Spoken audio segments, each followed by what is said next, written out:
Agents and Editors. I'm Brooke Warner, and I'm here with Linda Joy Myers. Hi, Linda Joy. Hi, Brooke. Hi, everybody. Welcome to the webinar. And we have a lot of loyal followers out there, and we always love it when people put into the chat window where they're calling in from, and we certainly recognize a bunch of your names and just want to give a shout out and say hello, and also acknowledge that we hope there are always new people joining, and so we're excited to be able to know where you're coming from, and so they're coming in a little bit there. Orlando and West Canada. I also love to see that it's all over the country and lots of times internationally. So cool. Thanks, everybody. Hi, guys. a few friends out there too. So the purpose of tonight's call, as always, of course, is to give you guys a lot of good content. We're particularly excited about tonight because we're teaching a few things that we've never taught before, so that will be fun. And it's to let you know about our program, which is called Write Your Memoir in 6 months, and we're about to gear up for that again in July. But this class, Write the Memoir that will attract the attention of agents and editors, should be fun because we're coming from the perspective of me having worked in traditional publishing and Linda Joy selling her work across all kinds of publishing spaces. So with that, Linda Joy, I'll let you introduce yourself and give some perspective on tonight's program. Right. Thank you. Well, I'm the president of the National Association of Memoir Writers, and my memoir, Don't Call Me Mother, A Daughter's Journey from Abandonment to Forgiveness, has recently won a few awards, so I'm really happy about that. And we all love to see that someone else can appreciate our work, which is part of the reason for offering this course, to help all of you develop your work fully so that agents and editors and publishers are going to grab you up. My 2 books on how to write memoir are The Power of Memoir and The Journey of Memoir. All right, wonderful. And I'm the publisher of She Writes Press, and She Writes Press is almost 2 years old, and we're billing ourselves a third-way publisher for people somewhere between self-publishing and traditional publishing. But I come out of the traditional publishing world and certainly understand that world well. I was there at Seal Press for 8 years working primarily on memoir. And I'm also the founder of Warner Coaching, which is my coaching practice where I help writers get published both in the self-publishing world and the traditional world and anything in between. And I have my print book, What's Your Book? And then I also have an ebook called How to Sell Your Memoir. So we both are pretty firmly planted in the memoir world here. We love to teach these classes and love to talk about memoir. We encourage you to put your questions into the question box as we go along, and we may stop if there's something that feels relevant to what we're talking about, and or we might save it for Q&A at the end. And people are asking already, you know, are we recording? Will you be able to access the PowerPoint after this webinar? And yeah, we can definitely make available the PowerPoint, and it will be recorded as well. All right, so let's launch in. The first question here, I mean, in terms of tonight's frame, we're talking about how to write a memoir that will attract the attention of agents and editors. And I like to talk about this, I have to say, this question of writing for yourself versus writing for others, because coming out of the space that I grew up in, which was the traditional publishing world, I had it very firmly implanted in my brain that you pretty much are just writing for others. And when we started teaching this class together, I was coming from the perspective of, well, of course, if you want to get your memoir published, you need to write for others. And a lot of the larger question of takeaway, which is something that Linda Joy and I teach a lot about, which is this idea that the reader should be able to take something away from your project. Takeaway is very much grounded in this notion that it's for others, that you need to be able to come up with universalisms, universal truths that ring true to other people, where people can see themselves in your work. And readers want to be mirrored, even if their experience varies from your own. Well, then, lo and behold, Linda Joy and I teach our first Write Your Memoir in 6 months class together. And one of the people that I interviewed, because we were interviewing people and making those calls available to our students, was Julia Shears, who wrote Jesus Land, which happens to be one of my favorite memoirs. And so with the utmost confidence, I said, I don't even know, I guess I thought it was a rhetorical question at the time. Well, so do you write for yourself or do you write for others? Absolutely thinking she would say, you write for others. But she emphatically said to me, you write for yourself. So it was a good moment for me because what I realized, and this happens with Linda Joy and I a lot, it's not either or, it's both and. And because Linda Joy and I come from different backgrounds in memoir, but we both are such memoir champions, and we represent together the right and left side of the brain in some ways, and it really makes our teaching much more interesting as a result. I now have absolutely changed my tune on this and believe that it's both and. And I'd like to add that yes, please. Where I came from was very different than the publishing. I came from the deep internal spaces of having been a therapist for 35 years, a poet, and then teaching writing as healing for about 12 years before we started doing this. And so we really were zooming in from different atmospheres around others, and I was a little too far on the side of just write for yourself. And years later, you can worry about writing for others, which is a little bit too long of a time frame. And then Brooke just said where she was coming from, and so now I think we're both in the middle, really. I mean, there are moments when you write for yourself and moments when you're maybe versions of your book or whatever it is, but ultimately you do have to write for others if you want to get published. Absolutely. So with that in mind, it was a good wake-up call for me to realize that the process of writing memoir, if it's not for you, who is it for? That said, it has to be for others as well, because people who are writing in a vacuum or too isolated don't understand some of these primary things that are for other people. And so takeaway is one, and that's certainly what I said. And I'm going to be talking about through threads a little bit more tonight in my second roundup here, but through threads is part of that as well. It's really considering what does the reader need to know, and not only considering, it's also anticipating what does the reader need to know. So one of the things that happens so often with memoirists, I think more so than novelists actually, is that there's a lot of assumption happening because it's your life and you lived it, and you often don't remember or think to consider what questions the reader might need to know. Or more to the point, and I think this happens as much, is that because it's your story, you're at points self-conscious about the pacing.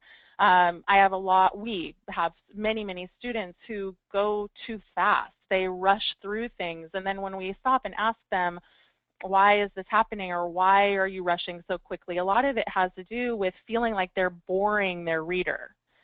And yet, it's exactly the opposite usually when it comes to painting a scene or character development or employing sensual details, which is using the many senses to really paint a picture in your memoir. That this is all about taking care of the reader, because unlike a movie where you get of course, the benefit of the visual aspects of what's happening and you get completely taken into that world, when it comes to writing memoir, you have to write all of that. And so sensual detail is hugely important. And on that level, of course, you really need to consider that your reader has never been there, or maybe they have, but you have to assume that they don't. You might be writing about a part of the country that no one has ever traveled to.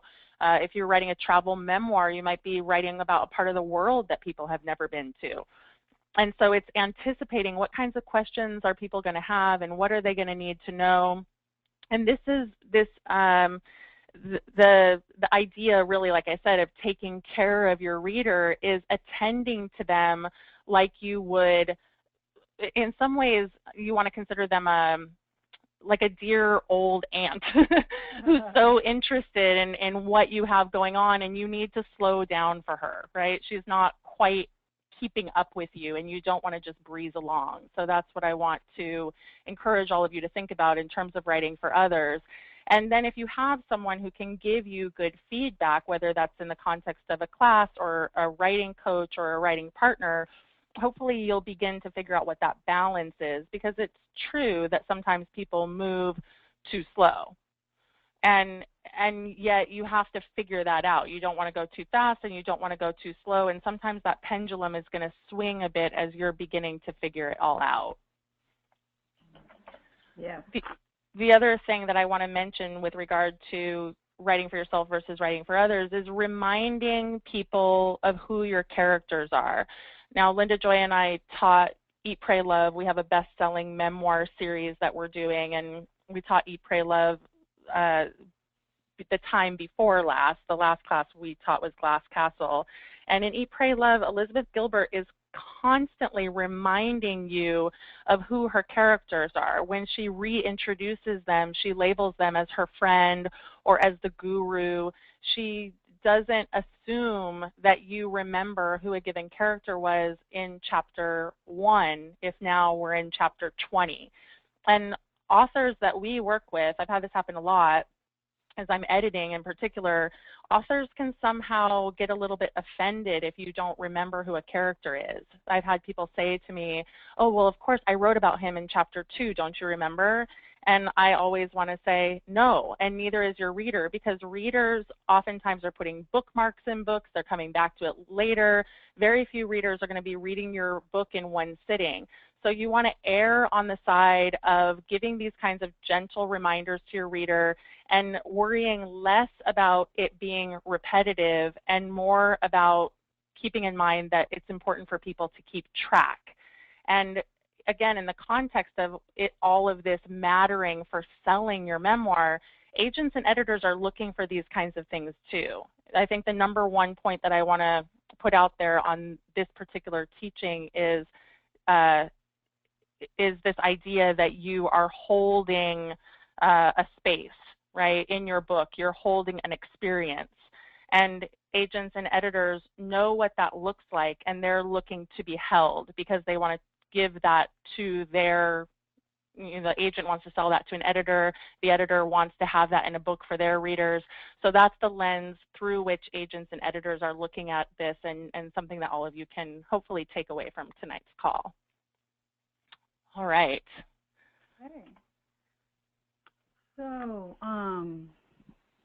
heart. Now that's a really good image, and it's a really good way to think about how you're thinking about your story. And one of the important things that we try to help everybody with as we work with them and talk about creating an ultimately publishable work is you need to be clear on the heart, the meaning, the lesson, the teaching. I mean, memoir does all of these things. What is it that you're offering from your journey in your life to the reader, and how clear are you? And so a lot of times, you know, you go to conferences and stuff, and they say, all right, well, do the elevator. What's the elevator pitch? Elevator pitch for your story, for your memoir. And many people really work on these to come up with a 2 or 3 line pitch. And the reason for that is not to torture you, but to, some people really struggle with this, you know, but to get you to focus. Because a lot of times, and I think it happens with you, Brooke, too, we ask somebody, what's your memoir about? And 5 minutes later, they're still telling us. And agents and editors operate on a quick summary and a quick assessment of, do you have something interesting to offer that isn't a repeat of everything else they've already read? Now, you all know that in life, you know, they say there's what, 7 there's 7 in fiction. They say there's like 7 main stories, and they're just retold over and over again. The adventure story, the love story, the lost and found story, the identity search hero story, and so on. Well, in memoir, your story is unique, and no one else has ever lived it. But how are you delivering that exactly to the people who are wanting to hear about it? So one of the things that people say at the conferences also is, you know, what's the hook? Or, you know, they'll, even in the proposal and in different interactions with agents and editors, they're going to talk about that. And The hook is more of a conceptual, what is it about and what does it deliver, like I've been saying. But there's a real thing to thinking about what is the hook, and translate it a little bit larger to how do you begin to weave a spell at the beginning of your book that will bring people further into it after that first page. And when you're dealing with agents and editors, it's extremely likely you're giving them or sharing with them in some form or another the first few lines of your book, possibly the outline or the table of contents, and it needs to be gripping and interesting, even if you just catch people at the front end and then come back around in your structure of your story and deliver it, the rest of it that has to be unwound from the spool. You have to deliver it bit by bit. I was just at the Santa Barbara Writing Conference last week, and I was working with Marla Miller, whose workshop I was speaking in, and we were doing critiques of the first 3 pages there.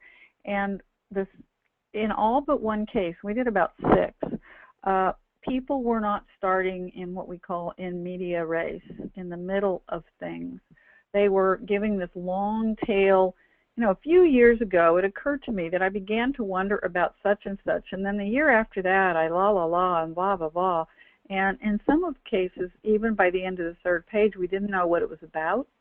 We didn't know what was involved. We didn't know the stakes in the story, what the writer was trying to get across.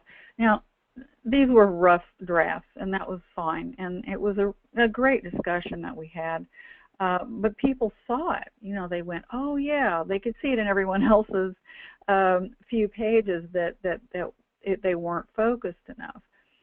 And so part of how we get focused is to say, it's back like, how do you write a newspaper article, or how do you write an essay, how do you write anything? You're creating this world made up of who's in it, what's it about, why are we there, and when is all this happening? And we call this foundational material in our long course. We talk about building a memoir from the ground up. And so you need to be really clear about the who, what, why, where, when, and even how. How is the story unfolding? How did it happen to you? One of the things I want to do is to give you an example of a few first lines in some memoirs, of a few first lines, and you can see for yourself if they hook you or not. And they're from different memoirs. I'll tell you what each one is when I read it, and you can then see for yourself what the rest of the structure is if you want to do that kind of research. So I'm going to actually read the few lines and then tell you what it is. It's more mysterious that way. So this is a few lines. We meet at airports. We meet in cities where we've never been before. We meet where no one will recognize us. One of us flies, the other brings a car, and we set out for a destination. Against these beautiful backdrops of the Grand Canyon or the petrified forest, my father takes my face in his hands. That's from The Kiss by Katherine Harrison. So the question is, would you keep reading? Yes. And you can decide. You don't want to read a book like that, but you certainly know what it's about from the very, very beginning. This is from Cherry by Mary Karr. Mary Karr, K-A-R-R, has written 3 memoirs, as many of you know, The Liars Club, Cherry, and Lit, and they're all amazing. And I just thought it was very interesting because at the beginning here, Mary Karr uses the second person point of view, and you can, just sort of hear a little bit of her voice. No road offers more mystery than the first one you mount from the town you were born to, the first time you mount it of your own volition, on a trip funded by your own coffee tin of wrinkled up dollars. Bills you've saved and scrounged for, worked the all-night switchboard for, missed the Rolling Stones for, sold fragrant pot with mashed flowers going brown inside twist tie baggies for. It's best if you set on this quest with friends equally young, because then all of you will be carried through several days of sleepless drives and infrequent pee stops, and so on and so on. She talks about other things that this obviously rebellious girl is doing somewhere in the 70s on the road. And the you point of view is not used very often, but she uses it a lot in Cherry. Another example is the very beginning of Glass Castle, which Brooke and I recently taught and will eventually be for sale. So there's two beginnings. I'm going to read them both, actually. The very first one is from the older Jeanette Walls. I was sitting in a taxi wondering if I had overdressed for the evening when I looked out the window and saw Mom rooting through a dumpster. That's all I'm going to read. In reading that one sentence, would you keep reading? So her second beginning, it's about 3 pages, and the beginning of the child voice that takes you all the way through the Glass Castle is, I was on fire. It's my earliest memory. I was 3 years old and we were living in a trailer park in southern Arizona town whose name I never knew. I was standing on a chair in front of the stove wearing a pink dress my grandmother had bought for me. Pink was my favorite color. I'm not going to read any more, but as you can see, in this one, she's 3. We know how old she is. We know where she is, a trailer park in southern Arizona. She's wearing a pink dress. We know some details about what she looks like, and that pink is her favorite color. And right away you find out the skirt is sticking out like a tutu, and it gets caught on fire, and she's burned at the age of 3. So you probably want to know what happened to this little girl. And so from the examples I gave, you're in the who, what, where, when, and why fairly quickly. I'm going to give one more brief example, just a little bit, because sometimes you want to start a book with voice or poetic, and there's many different writers who do this, but I am going to actually share with you the very first couple lines of my memoir, Don't Call Me Mother. The train bisects the blue and the green, parking wheat fields by the tracks. Mommy and I rubbed shoulders, sitting in the last car, watching the landscape move backward, as if erasing my childhood, all those times when she would board the train and leave me aching for her. Now in my dream we rub shoulders, her perfume lingering, the old longing wrenches my stomach. So that's the very beginning, and there's a few more kind of poetic lines to follow before getting into the actual story.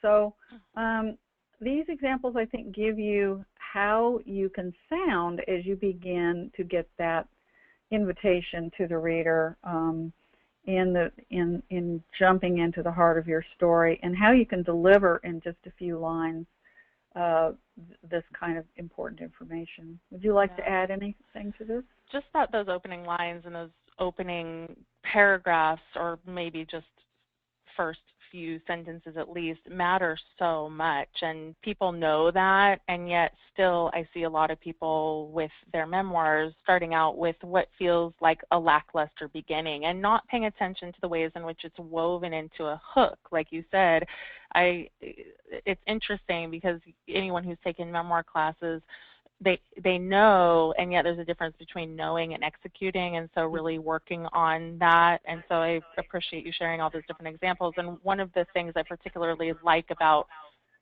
Mary Karr's, so we're getting a bit of an echo. Hear that? Well, let me see. Well, hopefully we can work through it. 1 second. Let's see if I can troubleshoot a little bit. There we go. It looks like we had a phone caller get on somehow.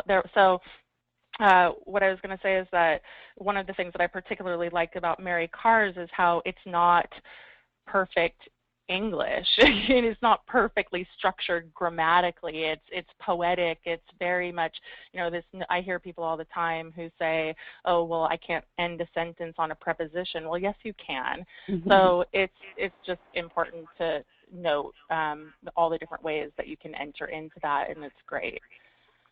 Good. Okay. Um, let me move on to contextual reminders. So this is something that really Linda Joy and I had just been talking about. What do we call these things? Contextual reminders are coming up.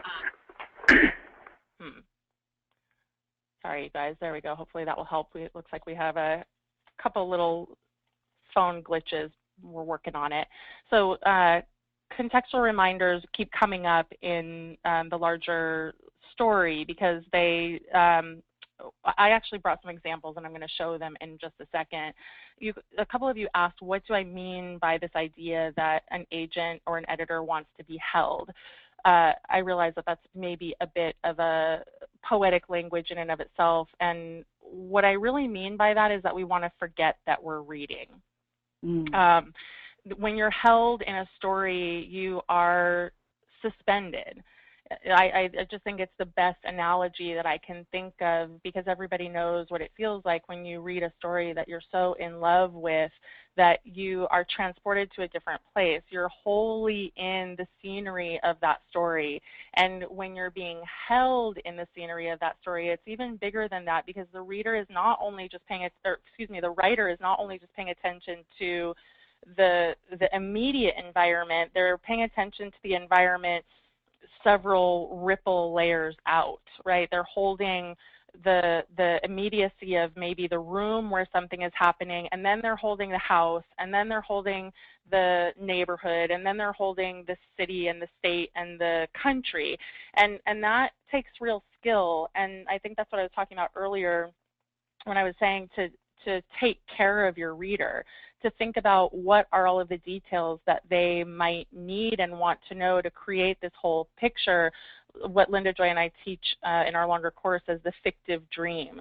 And when you're in a dream, you are in that suspended kind of space, but everything is fluid and being taken care of, right? Unless you're lucid dreaming, you don't really know that you're dreaming. And I think there's a similar possibility in literature, and it's why we love to escape into literature. So the contextual reminders do serve to further this holding environment because it's basically giving the reader signposts along the way. It says, we've been here before, we're on this trail, but 10 years have passed now.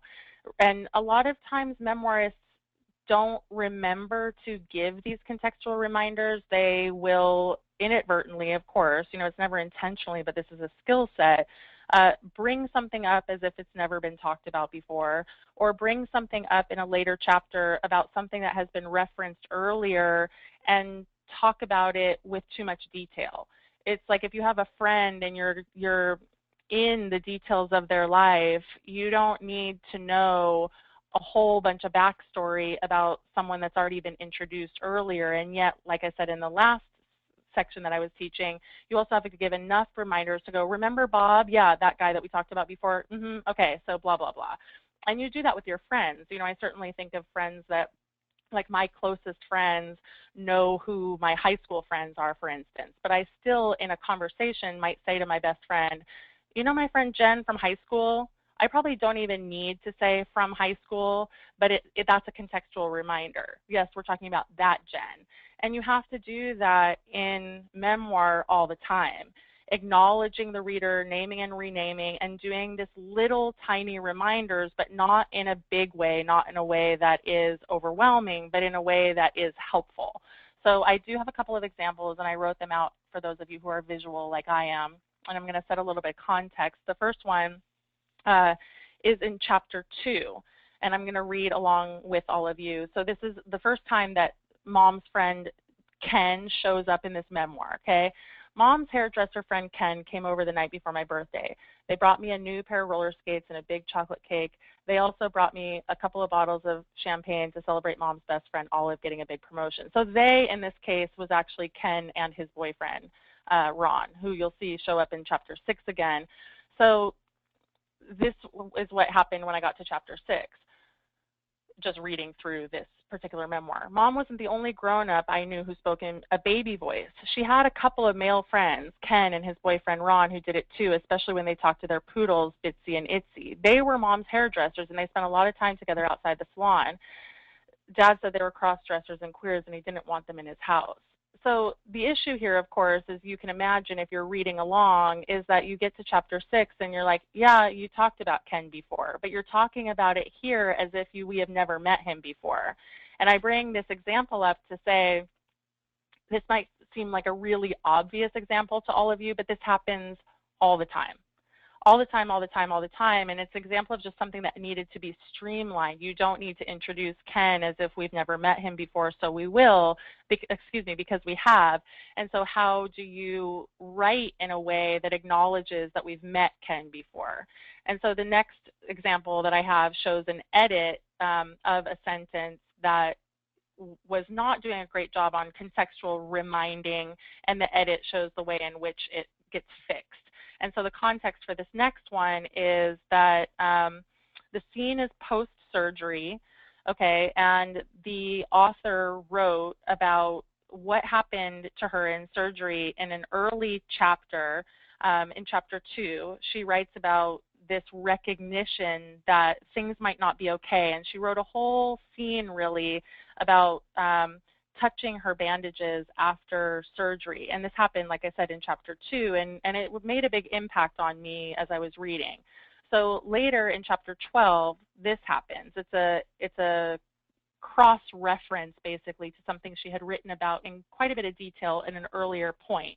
So the original sentence says, in retrospect, I realized it first manifested in the small inability to reach up and touch my bandages in post-op recovery. So what's happening here in this sentence is that it's reading as if we didn't read that whole long scene in chapter 2 that made an impact, because it's not taking into consideration, oh yeah, remember that scene I told you about when I talked about my bandages and realized that this was happening? So the edited sentence, as you can see, says, in retrospect, I realized that it first manifested in that early experience I had in the hospital when I tried but couldn't reach up to touch my bandages during post-op recovery.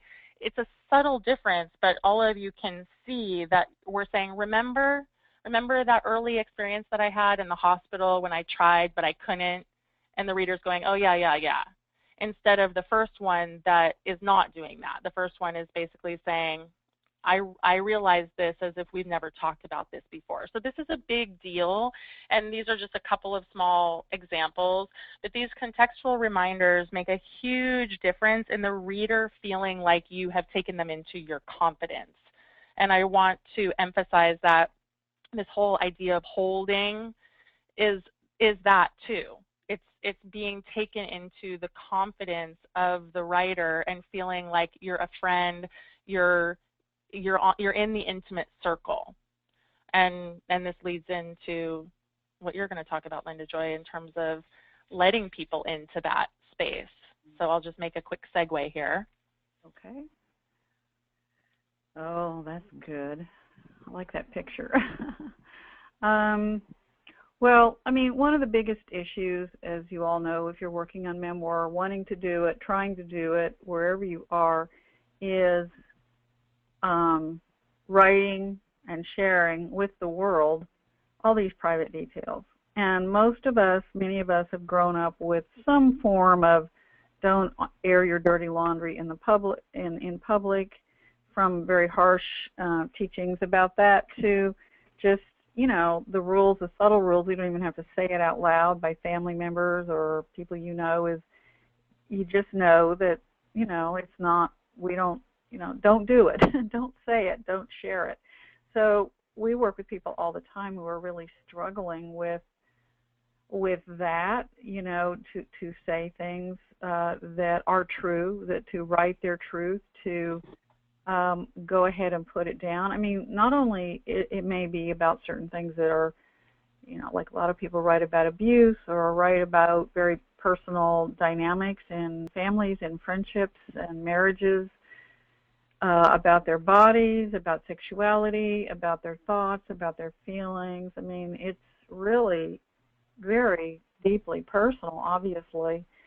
And so it's not just about a technique that will magically make this work. It's a very psychological process, as you probably know. One of my chapters in Power of Memoir, well, more than one, but several chapters have to do with with this, and one of them is called The Psychology of Memoir Writing, because I mean, I've been a therapist forever, and as I started teaching memoir, I saw that my therapy background was very helpful in helping give a context for people to open out and say the unsayable and say what they were not supposed to say in a safe environment in the workshops and classes that I teach, that Brooke and I teach, in a confidential setting like that, where you can go ahead and do it and see what it looks like on the page.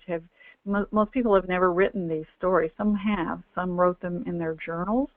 But as you know, if you're going to finally get your book to agents and editors, you're way beyond journaling. You're deep into story creation, shaping, scenes, narration, and so you're juggling both of those balls at once. How do I take what's private and bring it out in the public, and then that's one, and then the other is, what is the craft that enables me to do this so people understand what I'm talking about? So you're doing both. One of the things I wanted to say about this is that you need to have some very good self-care kind of processes that enable you to move forward in writing. I mean, I think the biggest antidote to some resistance that we all run into, and I certainly had plenty of it. I can say a little bit more about that in a minute for my memoir, but is to know where you need to go. What do you need to show the reader from your past, whether it's childhood or when you were 25 or when you were 45 or if it was last week, that is part of the theme of your story. And we do a lot of teaching about theme and how to keep track of all that, the themes and the threads that the threads of your story that carry your theme. So people often need to close their eyes and go into a certain kind of space where they're shuttering out. They're going ahead and closing those blinds right now that the little girl is peeking through there. And close the blinds and be in your space. Be in the space of your story. Be in the space of your truth. And write at least some and begin to write what is that. Shut out the rest of the world. You need to also think about, where do I have a gut reaction, a kick in the gut reaction to certain material that I want to write? What is that about? What is the topic? How old were you? Where were you? What was happening?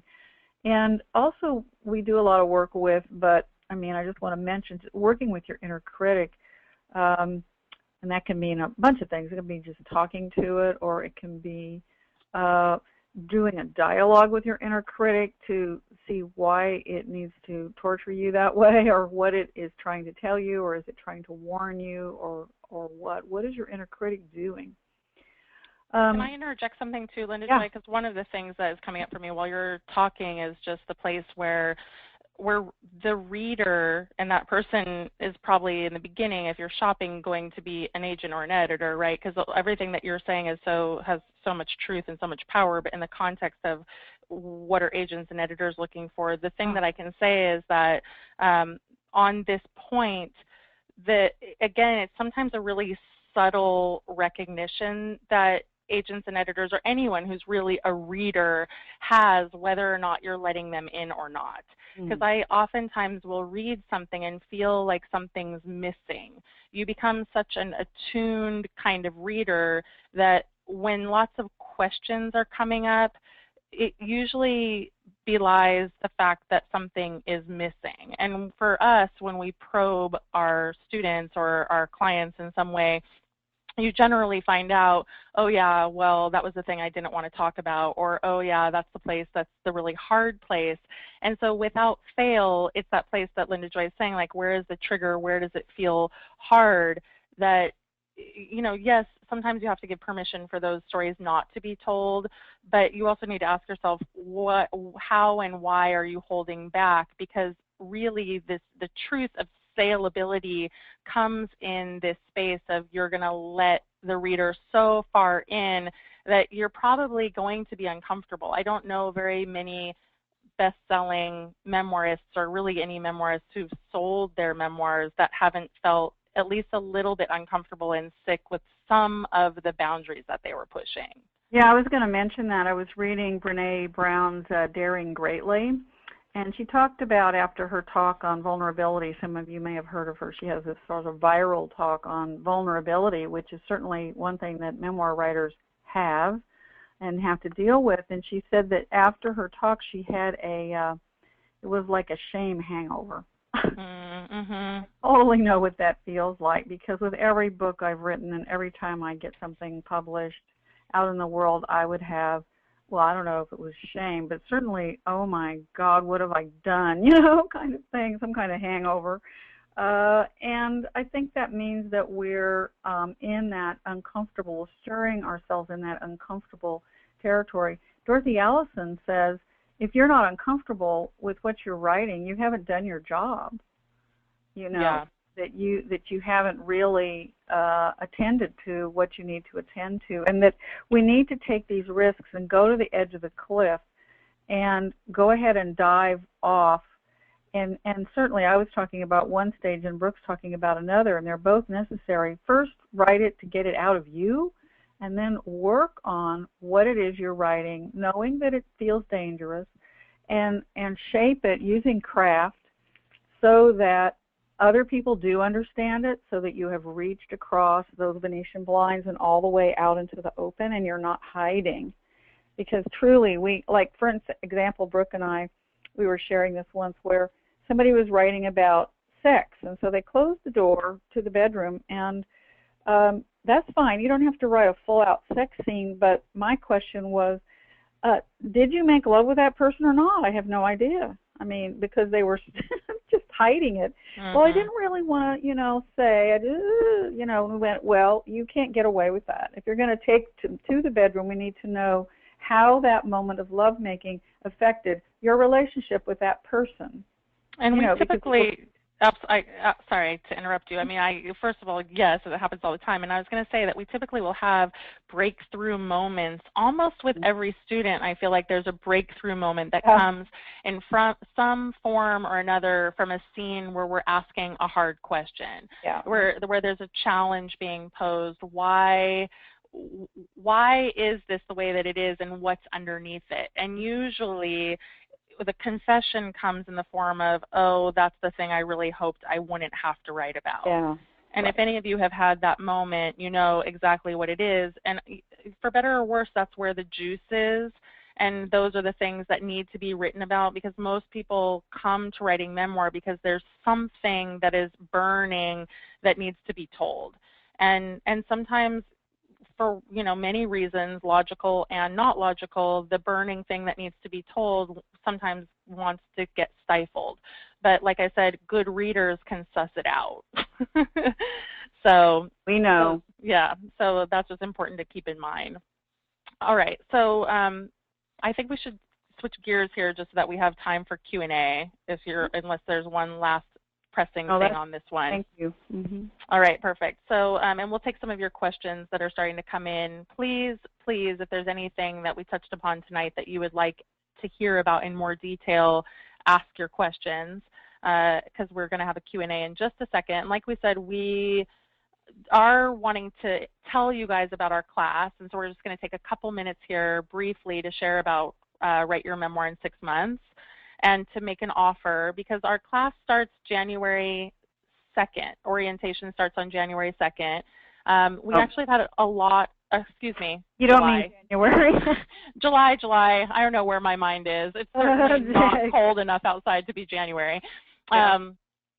July 2nd is when it starts, and we've had a lot of interest in this class, and so we closed one class and we're opening another, and that's why we have some more spots left. So I believe there are 7 more spots. We cap the classes at 14. They are every other week, so we'll be running 2 groups of people through this course on Wednesdays, and you can find the details online at the program details page of Write Your Memoir in 6 months. We have a exclusive offer to anyone on the call tonight to get $100 off, I said when you register tonight, but it actually is going through tomorrow night because we want to extend the offer to anyone who's listening to the recording as well. There's an opportunity to save another $100.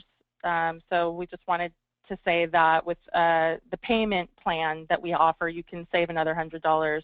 So the class is $14.95 for 6 months, and you can get it for $12.95. So dividing $12.95 by 6 is about $215 a month. And for anyone who is on the call tonight, I'm also giving away How to Sell Your Memoir, and we are giving away a free download of our Eat, Pray, Love class, which we just made available this week on our site. So please take a look at that if you're interested as well, because we are selling our best-selling memoir series. And we're about to get into the Q&A, but we just want to note a couple of things that come with this class. One-on-one mentoring. You get assigned, Linda, Joy, and I, one of us as your mentor. We read your content up to a certain amount per class. We give 2 coaching calls, written feedback, the community of your peers, accountability and support, and ongoing resources and connection with other writers. It's a really, really supportive program, and the people who have taken our classes have been pretty stupendous, I have to say. And it's for beginners or more advanced people. It really doesn't matter where you're at in your memoir journey. We do a lot of people are beginners and a lot of people are further along, and without fail, both the beginners and the more advanced students learn a lot. So with that said, anything to add, Linda Joy, before we move to Q&A? Well, we welcome you wherever you are with your story, and we pick up where you are and help you move forward through that 6-month period in the coaching, the teaching, the materials. It's a good program. Yeah, so if you're ready to truly prioritize your memoir this fall, please consider joining us. We'd love to have you. And yeah, that's that on the 6-month course. So now we're going to move into the Q&A section and address your questions. A couple of different people are asking about liability. Will you, do you want to say what, we talk about this a lot, of course, other family members. So there's a question of liability, and then there's also just a question of you being shunned by your family, both of which are important things to consider and which scare people a fair amount. Mm-hmm. And they're different.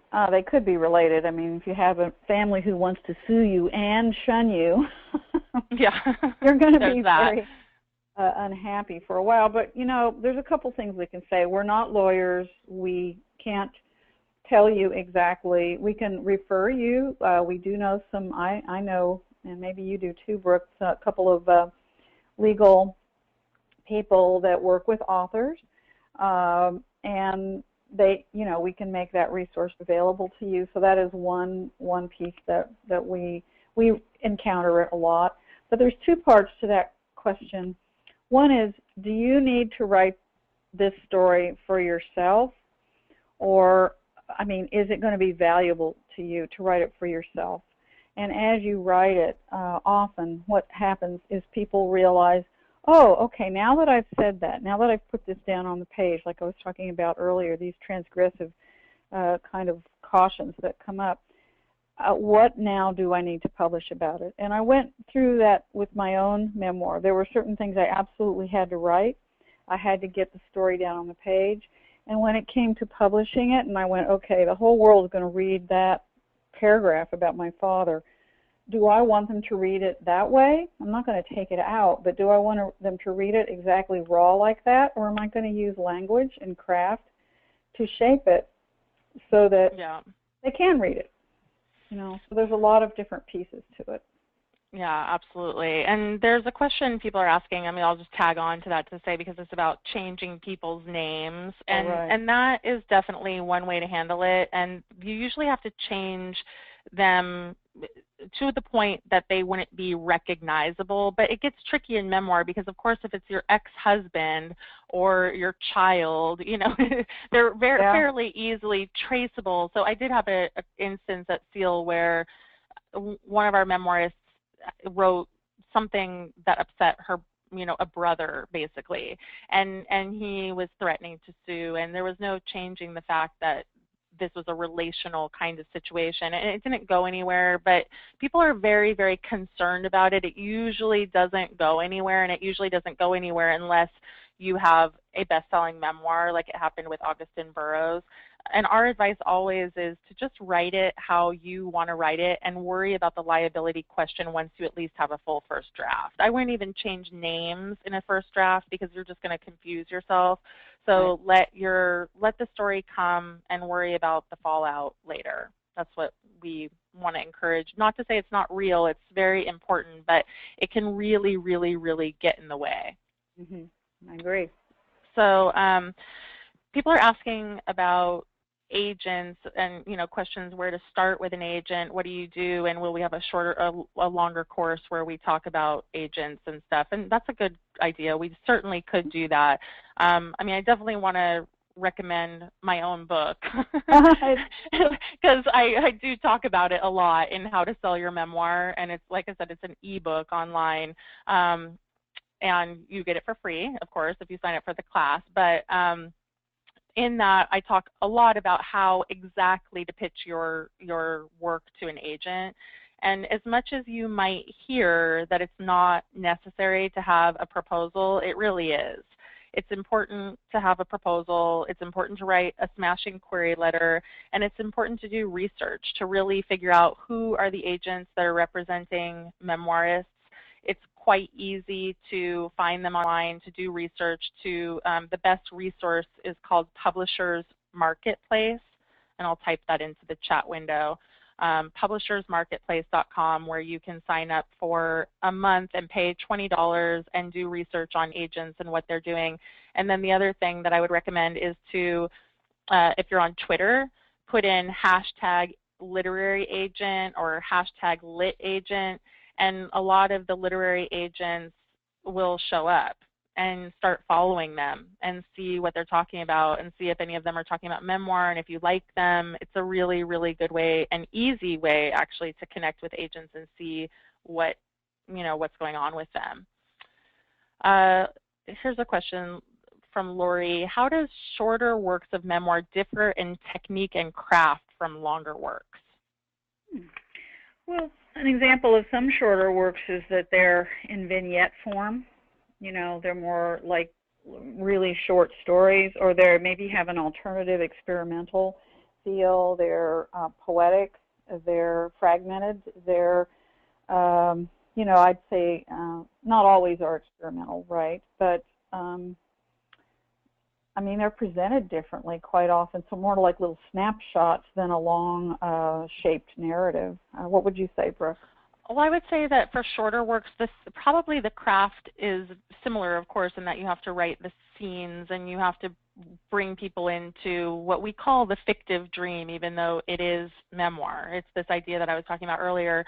But where shorter pieces are concerned, I mean, if there's a sustained narrative, that's one thing, but if there is not a sustained narrative, then you really, really need to be thinking about presenting the work thematically. So it's not going to hold together if it's just a bunch of randomness about lots of different things about your life. It doesn't stick, but it can certainly if the theme is, for instance, motherhood. Or if you think about Nora Ephron, who is famous for books like this, she has self-image or, being a woman. That's kind of a loose theme, but you know what I mean. So when you read stories like that, they hold together and they have a certain cohesiveness, so that is important. So you're paying attention to that rather than paying attention specifically to a sustained narrative. So that's the primary difference. Thematic. It's the same as a poetic type fragmented. Each thing is about something specific. Yeah, section. Exactly. So can we recommend any successful memoirs that are primarily humorous and lighthearted? That's a great question from Mary. And I'm trying to think. I mean, I worked on a lot at Seal that were kind of funnier. A lot of times they are more potent, and they'll have something that is kind of funny, but then turns out to be serious. serious underneath. So well, I that's can the way think, comedy is anyway. Yeah. yeah, exactly. A few books I can recommend, and of course what's coming up for me is books that I worked on at Seal. But that said, Half-Assed is a really, really funny and good memoir about weight loss of all things, and the author on that one is Jeanette Folda.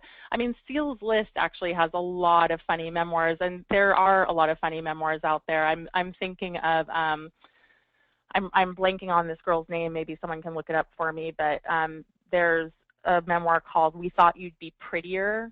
Ooh. I'm just blanking on her name. She's not a Seal author, but she's very funny, and she's written many funny memoirs just about her crazy upbringing. There's lots of funny memoirs. There's Dawn Deas is an author I worked with at Seal, who wrote a humorous parenting memoir called The Shit No One Tells You. It's kind of part memoir, part prescriptive. So yeah, and I have a good list. And then there's also a book by Regina Brooks, who's a friend of mine and an agent, who wrote You Should Really Write a Book, and it's about memoir. And she has lists of memoir by category. So you could check out her book. Again, her name is Regina Brooks, and she has, humor books listed in there. So that's a good resource. It's hard because a lot of books are really, most memoirs are very serious, and so travel memoirs lots of times are more lighthearted. So it's David great. Sedaris is humorous. Yeah, David Sedaris is a great example, but his books are usually, and they are memoir, but they are also, like the other person was asking about, books of essays. Okay. Anne, who has already signed up for our class, is asking, will Brooks' book and Eat, Pray, Love be made available to those of us who have already signed up? And yes, absolutely, Anne. We'll make sure that you get that. So thank you for asking.